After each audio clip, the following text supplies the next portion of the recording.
All right, guys. So a lot of ways we could start. Just point your head that way. Okay.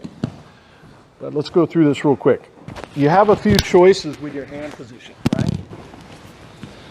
The most common cross-side top game I see used these days is the cross-face and underhook. There's nothing wrong with that. However, it does allow for less weight, and so you're not going to be able to put as much weight on them, and both your hands are occupied. And what happens is it winds up becoming more of a grip-dependent cross-side top game. You know, I'm using my arms to hold him flat. And what I really want to do is just use my body weight to keep him flat. So that's why we're going to switch it. We're going to use that classic hand position again. So this hand's going to be blocking out the hip, and this one's just here controlling the head, okay? Now the first thing, use my body weight, is at no point while I'm holding cross-side top should my butt or my knees touch the mat, right? As long as they're touching the mat or my elbows, that's weight that could be on Franklin. So right now I weigh whatever, 240 something, right? I'm here. Franklin's feeling very little of my weight. Most of my weight's on the mat, on my knees and my elbows, right? So as soon as I go here, I become a lot heavier, right? And still though, where's my weight now? My elbows. Now I'm here, now he's feeling my body weight, right? So the entirety of that round, I want to be playing like this. So you want to make sure you're doing, I see a lot of you are doing that and you're getting better at that, but we got to make sure we drill that. You don't want to be taking your weight off them at any time whatsoever, right? And the more relaxed you are, the heavier you are. So if I have Franklin just hum a note, hum a tune. And that's what it should feel like, okay? So that's number one, you guys know that, right? So that's the hand position, hips stay off the mat, knees stay off the mat, and then finally elbows. That's why there's a gentle hug. I'm not trying to squeeze him, I just want to lift my arm off the mat just a little bit so that all of a sudden that weight transfers into him, okay? Second thing is placement. We talked about this before, but I want to focus on his shoulders. And to do that, I want to be up here, right? If I'm here where we're more sternum to sternum, and Franklin's getting his shoulder off the mat to turn to face me, right? Good, go back.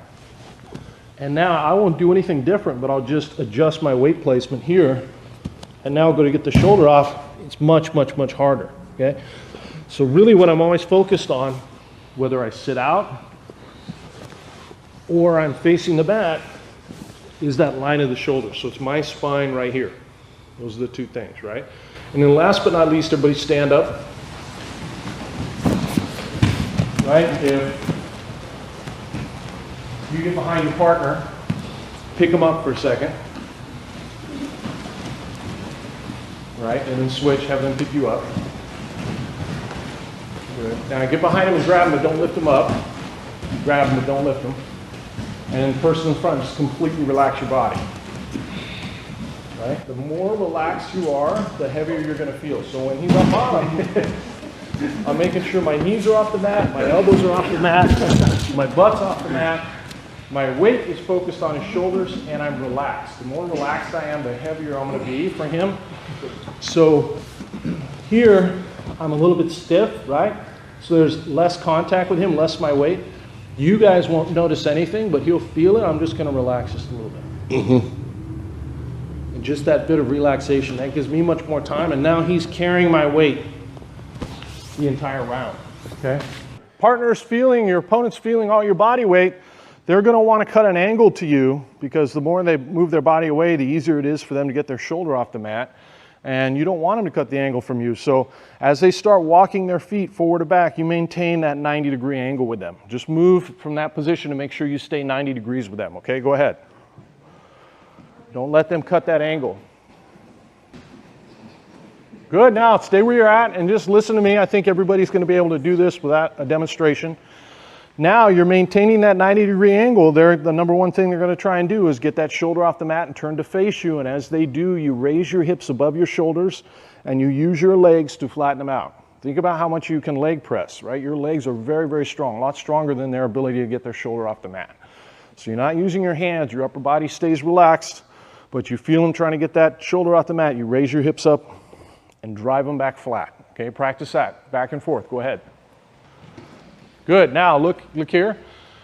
That's the most common thing, but the next thing when they realize they can't turn towards you at all is try and run away from you, right? So they're going to try and go the other way. And as they try and run away from you, you drop your hips lower than your shoulders and you pull.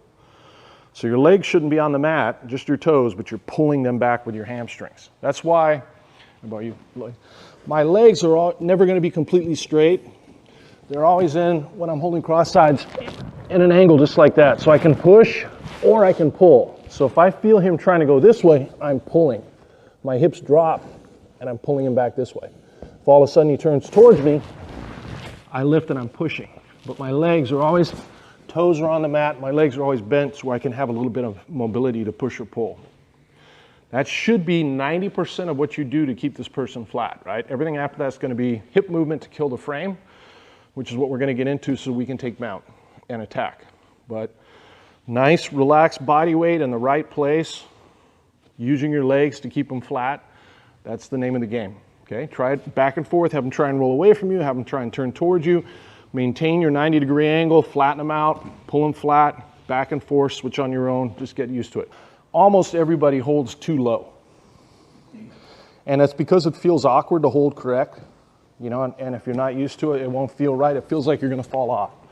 So most of you are going to be down around here, right? But in reality, if I really want to focus on keeping Coach Lloyd's shoulders pinned, I should be here.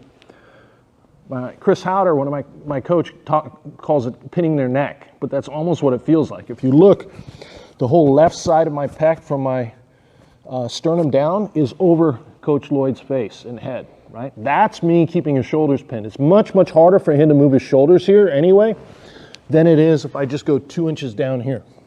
Yes. Now he has twice the mobility. So you're going to start to move down because it's going to feel uncomfortable. I want you to get past that feeling of being uncomfortable and really focus on keeping those shoulders pinned. Thanks for watching.